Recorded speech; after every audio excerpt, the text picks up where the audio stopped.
Gagawa po tayo ngayon ng carrot cake na pwede pang negosyo o pang merienda. Uunahin natin itong dry ingredients. 1 and 1/4 cup all-purpose flour, 1 teaspoon baking powder, 1 teaspoon baking soda, half teaspoon cinnamon at half teaspoon na salt. I-mix lang at isit aside muna natin. Sa isang malinis na bowl, maglagay lang ako ng half cup plus 5 tablespoon brown sugar, isang itlog, 1/3 cup na mantika, 1/4 cup na plain yogurt at 1 teaspoon na vanilla. At i-add ko itong grated na carrot, 1 cup. I-mix lang ng mabuti gamit ang wire whisk at ihalo ko na din dito yung dry ingredients. Mag-prepare din ako ng 1/4 cup na raisin at 1/4 cup na walnut. Nilagyan ko lang ng kaunting flour para hindi siya magdikit-dikit. At i-mix na natin ito dito sa ating butter.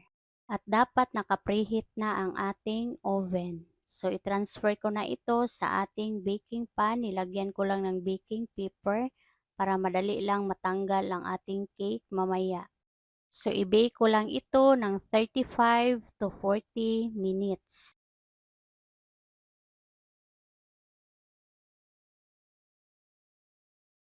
So pag maluto na ang ating cake, palamigin muna natin ito ng mga ilang minuto.